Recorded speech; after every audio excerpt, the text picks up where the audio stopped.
Abdul Muttalib বলেন, আমি আমার 200 উটকে ফিরে দিতে চাই। আপনি আমার 200 উটকে মুক্তি করে দেন। লম্বা ঘটনা, বিস্তারিত আলোচনা করতে পারবো না। মুসলমান ইমানদারেরা আপনারা হানাত করেন, আব্দুল মুত্তালিব, আমি তোমাকে দেখে মনে করেছিলাম তুমি অনেক জ্ঞানী মানুষ, তুমি অনেক বিজ্ঞ মানুষ, তুমি অনেক অভিজ্ঞ মানুষ। আমি মনে করেছিলাম তুমি আল্লাহর ঘর বাইতুল্লাহ বাঁচানোর জন্য আমার কাছে হাত তুলতে চাইবে, আমার পা ধরবে, আমার হাত ধরবে।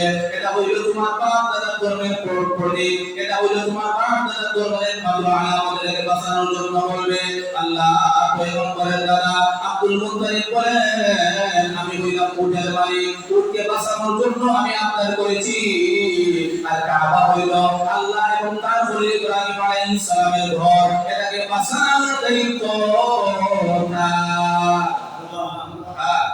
আল্লাহর। ও মুসলমান, এবার আল্লাহর পয়গম্বর হযরতে মুহাম্মদুর রাসূলুল্লাহ সাল্লাল্লাহু আলাইহি ওয়াসাল্লামের দাদার উটগুলা ফিরে দিল, মক্কার উদ্দেশ্যে যাইতে শুরু করলো।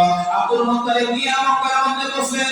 মক্কার সমবস্তিদেরকে ডাক দিয়ে তোমরা পাহাড়ের উপরে চলে যাও, কেবল বাগিনী 60,000 বাগিনী নিয়ে আসতেছে, এই বাগিনী তোমাদেরকে আর রক্ষা করতে দিবে না। তখন তারা পাহাড়ের উপরে চলে গেল। আব্দুল মুত্তালিব আল্লাহর ঘর বাইতুল্লাহর দরজার মধ্যে ধরলেন এবং তার সাথে কুরাইশ বংশের অন্যান্য লোকেরা আল্লাহর ঘর বাইতুল্লাহ ধরলেন। পরে আব্দুল মুত্তালিব আল্লাহর কাছে দোয়া করলেন। দোয়া করতে গিয়ে আব্দুল মুত্তালিব আল্লাহর কাছে বলেছিলেন, আল্লাহ, প্রত্যেকটা মানুষই তার ঘরের হেফাজত করে, আপনার চেষ্টা করে নিজের ঘরকে রক্ষা করার জন্য। আল্লাহ, আমরা জানি এই ঘরটা হইল আপনার, আপনি এই ঘরকে রক্ষা করেন।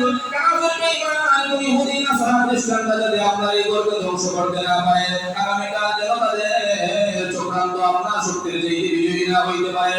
ও মুসলমান, আব্দুল মুত্তালিব সাথে আরেকটা কথা বলে, আল্লাহ, যদি আপনার এই ঘরটা রক্ষা হয়ে যায়, আমি আমার একজন ছেলেকে আপনার কাছে উৎসর্গ করে দিব। এইটা বলে আব্দুল মুত্তালিব পাহাড়ের উপরে উঠে গেলেন। যখন আব্রাহা পরদিন মক্কার উদ্দেশ্যে রওনা দিয়েছে, মুসলমান তার একটা হাতি ছিল, যার নাম ছিল মাহমুদ। ওই হাতিটাকে মক্কার উদ্দেশ্যে চালাইতে